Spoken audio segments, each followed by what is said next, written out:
ดีมากินข้าวกันเนาะเลยข้าวเหนียวเนาะนี่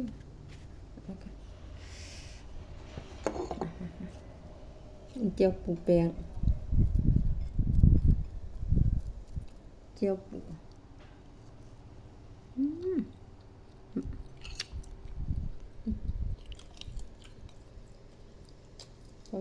จังน้ำส้ม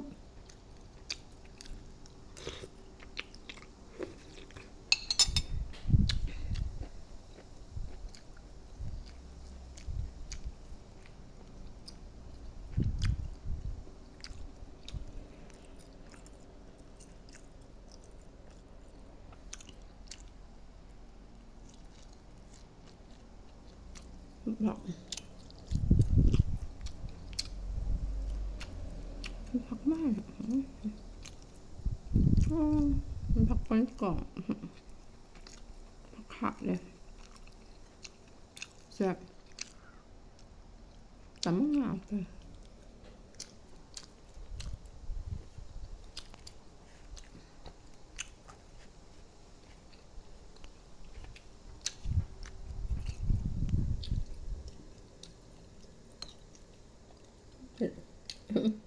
ดูโดดแซ่บ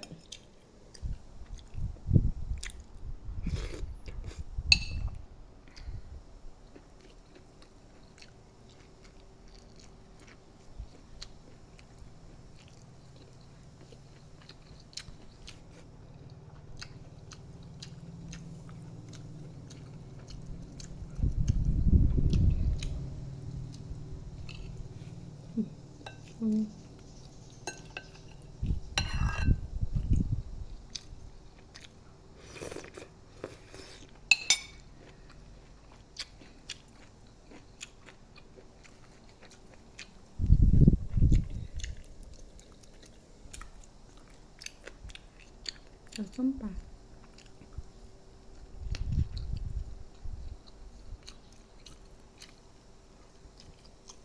ยังบริได้พัน2,000เจ้าบ้านมา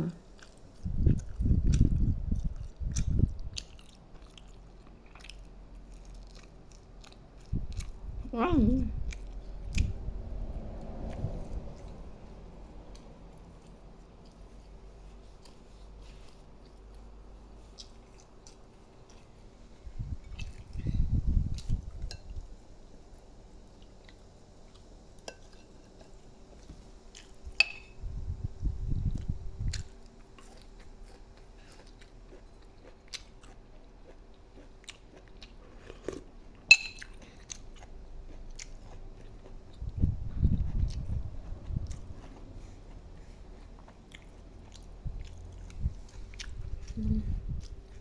เอาละ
จับจัง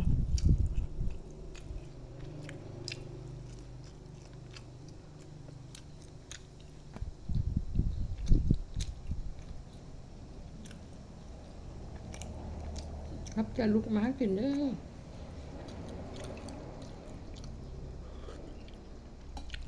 ลูกสายเนาะ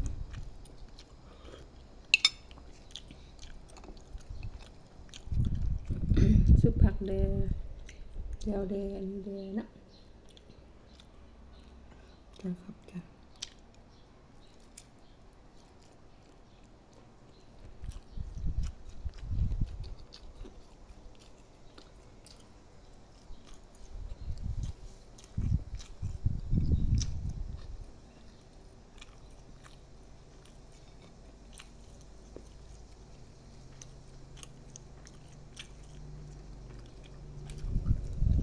แบบนั้น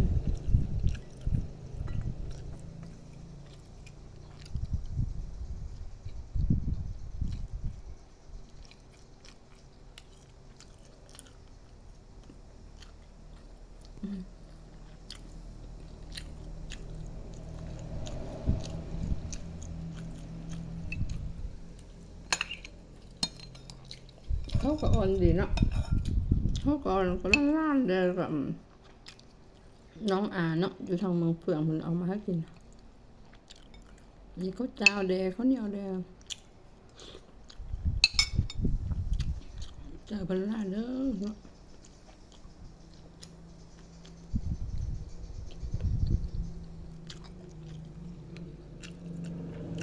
ทำเป็นดีมีแห้งจะได้ความไข่เย็น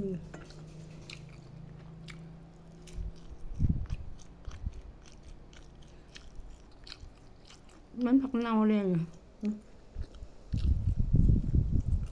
เหมือนน้ำเนี่ย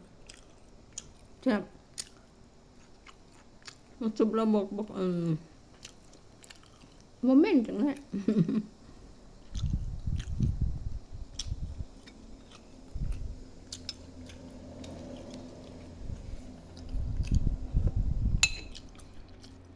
กินตอนจากตอนไม่ยากโอ้เดี๋ยวญาติเด้อจะมาพักนี่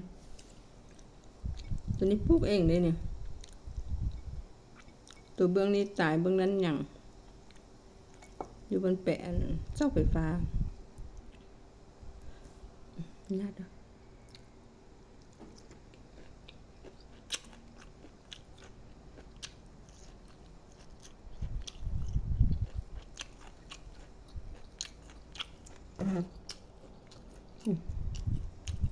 นั่นแหละ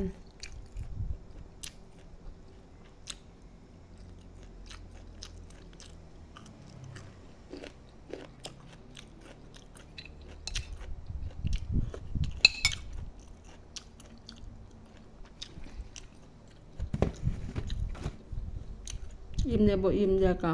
พักก่อนเนาะกินเต็มส่วนแล้วไปได้ทันได้อิ่มแค่เต็มปันหนึ่งคนเลย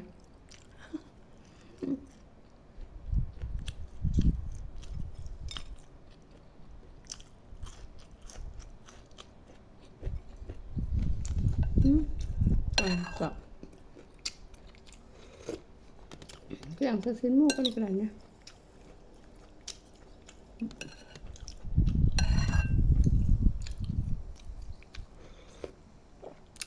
อร่อย